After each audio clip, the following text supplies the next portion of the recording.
인류 역사상 가장 오래된 미제 사건이 하나 있습니다. 피의자는 특정됐고 범행 동기도 기록에 남아 있으며 피해는 지금도 현재 진행 중이에요. 그런데 아무도 이걸 제대로 수사한 적이 없습니다. 이 사건의 증거 문서는 수천 년 전부터 공개되어 있었는데 그게 수사 파일이라는 걸 아무도 몰랐던 거죠. 오늘 처음으로 그 파일을 열어보겠습니다. 종교 설교가 아닙니다. 수천 년에 걸쳐 독립적으로 기록된 문서들의 재수사예요. 판단은 여러분이 직접 하시면 됩니다.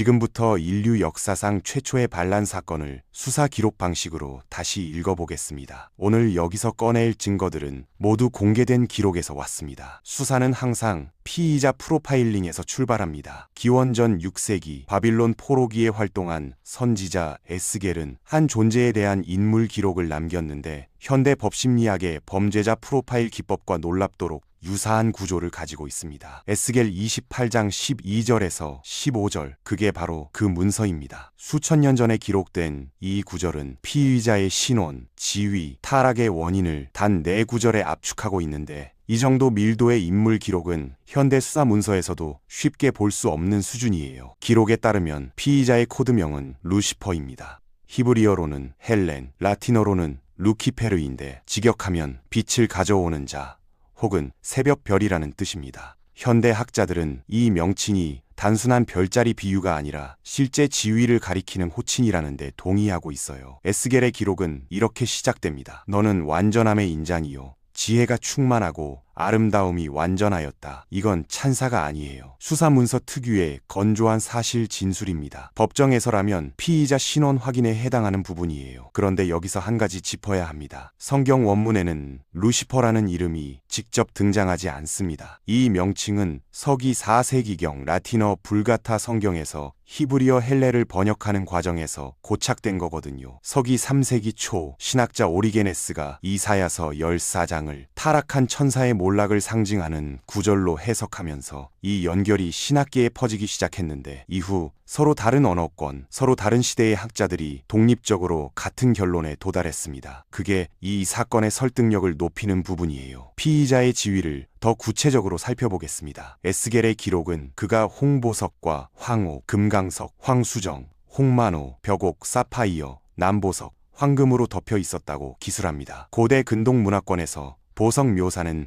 지위 계급의 언어인데 오늘로 치면 국가 최고위급 인사에 해당하는 존재라는 뜻입니다. 더 결정적인 부분은 그 다음이에요. 너는 기름 부음을 받은 덮는 그룹이라 내가 너를 세웠다는 구절인데 그룹 혹은 케루빔은 하나님의 보좌 바로 옆에서 거룩함을 수호하는 역할을 맡은 존재들입니다. 쉽게 말해 최측근 경호 책임자이자 권력의 핵심 인물이었다는 거죠. 이 지위가 중요한 이유가 있습니다. 최고 권력의 최측근이라는 건 단순히 높은 자리가 아니에요. 그 자리는 오랜 신뢰의 결과입니다. 즉 루시퍼의 하루아침에 일어난 게 아니에요. 완전한 신뢰를 받고 있는 동안 내부에서 무언가가 조용히 바뀌고 있었다는 겁니다. 이건 현대 조직 범죄에서도 반복적으로 나타나는 패턴이에요. 가장 신뢰받는 자리에 있는 사람이 가장 치명적인 내부 배신을 저지릅니다. 에스겔 28장 15절이 핵심입니다. 네가 창조되던 날부터 완전하였더니 마침내 내게서 불의가 드러났다. 수사관의 시선으로 읽으면 이건 전형적인 내부 비리의 서사 구조입니다. 완벽한 이력, 흠없는 기록, 그리고 어느 순간 내부에서 무언가 바뀌었다. 범행의 기원은 외부 자극이 아니었습니다. 내부에서 발생했어요. 이게 이 사건을 단순한 반란이 아닌 인격적 붕괴의 사례로 만드는 지점입니다. 사실 이건 역사에서 반복적으로 보는 패턴이기도 합니다. 가장 높은 자리에 있는 사람이 가장 위험한 방향으로 무너지는 것. 권력이 부패하는 건 외부의 압력 때문이 아니에요. 내부의 시선이 바뀔 때 시작됩니다. 바라보는 방향이 달라지는 것. 그게 타락의 시작입니다. 루시퍼의 경우도 마찬가지였어요. 그가 무엇을 바라보기 시작했는지가 달라진 겁니다. 외부 세계는 그대로였는데 내면의 거울이 방향을 틀었어요. 그렇다면 동기는 무엇이었을까요? 이사야서 14장이 그 동기 파일입니다. 기원전 8세기 선지자 이사야는 이 존재의 내면 독백을 5개의 문장으로 기록했는데 수사 심리학에서 범행 계획 분석 시 가장 중요하게 보는 게 바로 이 내면 언어의 구조입니다. 5문장을 읽어볼게요. 내가 하늘에 올라가리라. 내가 하나님의 별들 위에 나의 보좌를 높이리라. 내가 총회의 산 곧 북쪽 끝에 앉으리라. 내가 구름 꼭대기에 오르리라. 내가 지극히 높은 자와 같아지리라. 이 5문장의 구조를 분석하면 단계적인 권력 확장 계획이 보입니다. 영역 침범, 서열 역전, 통제권 장악, 가시적 지배 선언, 그리고 최고 권위자와의 동등화. 즉흥 범행이 아니에요. 치밀하게 단계를 밟은 계획 범행입니다. 5문장 모두 내가로 시작한다는 것도 중요합니다. 수사 언어로 이걸 바꾸면 타인의 권리를 자신의 의지로 대체하겠다는 선언이에요. 이건 모든 권력 범죄의 기본 문법입니다. 역사를 돌아보면 이 문법을 사용한 인물들이 반드시 등장합니다. 자신을 신격화하고 기존 권위를 부정하고 새로운 질서를 선언한 자들. 루시퍼의 5문장은 그 모든 선례의 원형인 겁니다. 권력의 언어는 시대가 바뀌어도 구조가 같습니다. 이 점이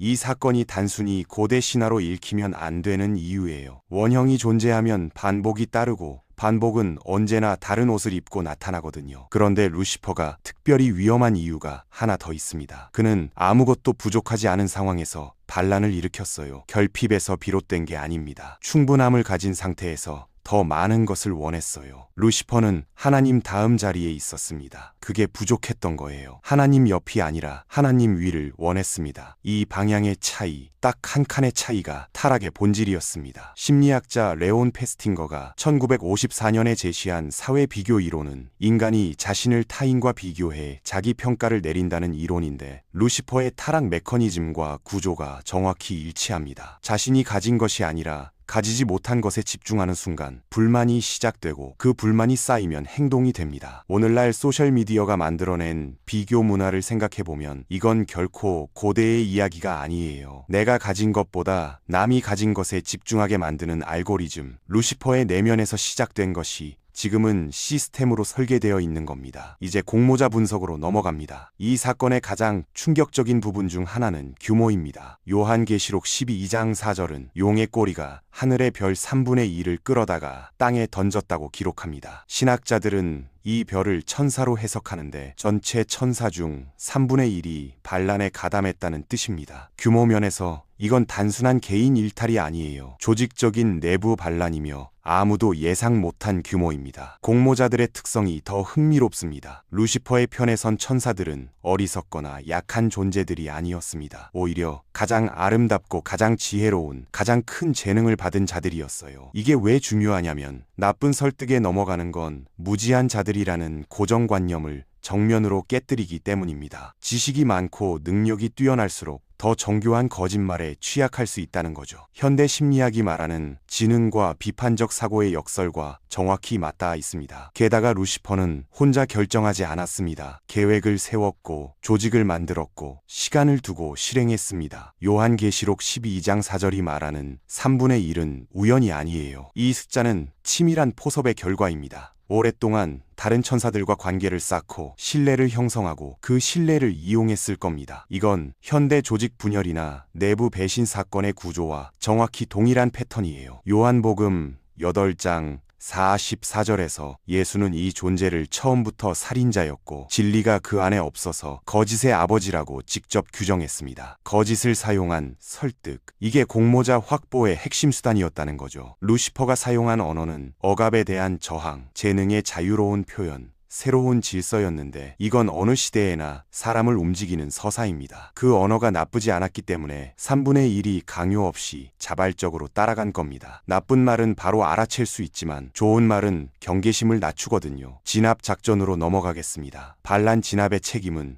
대천사 미가엘에게 주어졌습니다. 요한계시록 12장 7절에서 9절은 이 전쟁을 기록하는데 미가엘과 그의 천사들이 용과 싸웠고 용과 그 사자들도 싸웠으나 이기지 못했다고 나옵니다. 결과는 루시퍼 측의 완패였습니다. 베드로 후서 2장 4절은 처분을 이렇게 기록합니다. 하나님이 범죄한 천사들을 용서하지 않고 지옥에 던져 어두운 구덩이에 두어 심판 때까지 지키게 하셨다. 여기서 아무도 주목하지 않는 지점이 있습니다. 미가엘은 왜 싸웠는가 하는 겁니다. 미가엘은 더 높은 자리를 원해서 싸운 게 아니에요. 기록 어디에도 미가엘이 보상을 받거나 승진했다는 내용이 없습니다. 그는 단지 옳은 편에 섰습니다. 명예나 지위 때문이 아니라 그냥 옳은 것이 옳기 때문에. 루시퍼는 자신이 얻을 것 때문에 싸웠고 미가엘은 지켜야 할 것 때문에 싸웠습니다. 두 존재의 동기 자체가 완전히 달랐던 겁니다. 이 판결은 최종 판결이 아닙니다. 유다서 6절은 명확하게 기술합니다. 자기 지위를 지키지 아니하고 자기 처소를 떠난 천사들을 큰 날의 심판까지 영원한 결박으로 흑암에 가두셨다. 큰 날의 심판까지. 재판 날짜가 아직 남아있다는 거예요. 이건 선고유예입니다. 형이 확정됐지만 집행이 아직 남아있는 상태예요. 수사는 지금도 계속 중입니다. 흥미로운 건 이 선고유예 기간에도 사탄의 활동이 멈추지 않았다는 겁니다. 추방 이후에도 그는 하나님 앞에 나타나 사람을 고발했고 그 기록이 욥기에 나옵니다. 활동이 차단된 게 아니에요. 범위가 조정됐을 뿐이에요. 사탄이라는 이름은 히브리어로 고발자 혹은 적이라는 뜻인데 이건 단순한 별명이 아닙니다. 역할의 전환을 나타내는 직함이에요. 루시퍼에서 사탄으로, 빛을 가져오는 자에서 고발하는 자로. 추방 이후 동선을 추적해 보겠습니다. 천상에서 축출된 이후 그는 곧바로 다른 타깃으로 시선을 돌렸습니다. 창세기 3장 1절. 그 뱀은 하나님이 지으신 들짐승 중에 가장 간교하였다는 기록이 그 이후의 동선입니다. 창세기 3장에서 사탄이 하와에게 던진 첫 마디는 질문이었습니다. 하나님이 참으로 너희에게 동산 모든 나무의 열매를 먹지 말라 하시더냐. 이건 정보 요청이 아니에요. 기존 권위를 의심하게 만드는 언어적 프레이밍입니다. 하나님은 모든 나무의 열매를 금지하신 적이 없습니다. 단 하나의 나무만 금지하셨는데 사탄은 그 제안을 전면적 억압으로 확대 해석하게 만들었어요. 부분을 전체인 것처럼 포장하는 수법이에요. 사실을 왜곡하고 제한을 부당한 억압으로 재정의하고 불신의 씨앗을 심는 것. 천상에서 3분의 1을 끌어들인 것과 완전히 동일한 기술입니다. 수법은 바뀌지 않았어요. 형태만 바뀌었을 뿐입니다. 뱀의 언어가 소셜미디어의 언어로, 광장의 연설이 알고리즘의 추천으로 바뀌었을 뿐이에요. 권위를 의심하게 만들고 제한을 억압으로 프레이밍하고 더 나은 선택지가 있다고 속삭입니다. 이게 이 고대 문서가 지금도 읽혀야 할 이유입니다. 수천 년 전의 기록이 지금의 세계를 정확히 설명하고 있어요. 시대가 달라도